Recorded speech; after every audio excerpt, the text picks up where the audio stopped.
আসসালামু আলাইকুম এভরিওয়ান। আজকে আপনাদের সাথে শেয়ার করব আমার ঘরের সাদা কাউচে হালকা একটু রং ভরার পর কিভাবে সেটা ক্লিন করছি।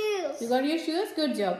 So আমরা কিভাবে সাদা সোফা ক্লিন করি বা সোফা যে কোনো কালারের সোফা যে কোনো স্টেইন পড়তে পারে, স্টেইন পড়লে সোফা বা কার্পেট কিভাবে ক্লিন করার একটা ওয়ে পাইছি সেটা আপনাদের সাথে শেয়ার করব। Don't miss this video. So এইটা হচ্ছে সেই যন্ত্র রাসেল যেটা করতেছে প্রথমে এটাতে স্প্রে করে নিল, এটাতে কিছু সলিউশন দিয়ে নিছিল, তো স্প্রে করে নিছে। আমি একে একে সব কিছু শেয়ার করবো কি সলিউশন কোথা থেকে কিনছি, আর এটা ব্র্যান্ডের নাম তো দেখেই বুঝতে পারতেছেন, শার্কের। তো এটা ভ্যাকিউমের মতো, এটা দিয়ে সোফা এবং কার্পেট দুইটাই ক্লিন করা যায়। তো আমার সোফায় হালকা একটু মানে bronze colour, reddish bronze colour পড়ছিল, এই যে দেখেন কি সুন্দরভাবে ক্লিন হয়ে যেতেছে।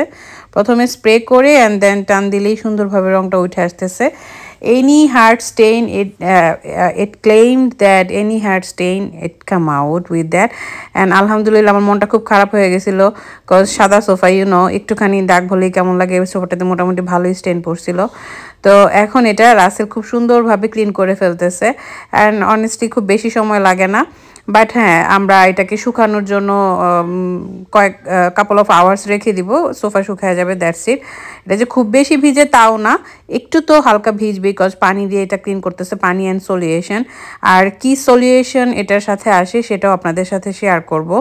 সো এটার 3টা নজল আছে, এটা হচ্ছে মাঝারিটা, এর চেয়ে বিগ নজলও আছে। সো যার যা প্রয়োজন মতো ব্যবহার করা যাবে। তো রাসেল অফিস থেকে এসে খুবই ক্লান্ত ছিল, তারপরেও সে কাজগুলো করতেছে। ডে লাইটে হলে একটু ভালো বোঝা যেত, বাট আমরা একটু দেরি হয়ে গেছে, ডে লাইট আর করা হয় নাই। সো আমরা লাইট জ্বালাইই করতেছি যতটুকু বোঝা যায় আর কি।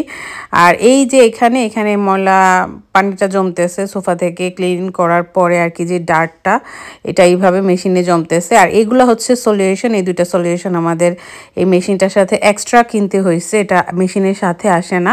আর আমরা এই শার্কের ডিপ ক্লিন এই মেশিনটা কিনছি হচ্ছে অ্যামাজন থেকে। এই হইল আফটার ক্লিনিং, সোফা একদম ঠিক আগের মতো হয়ে গেছে।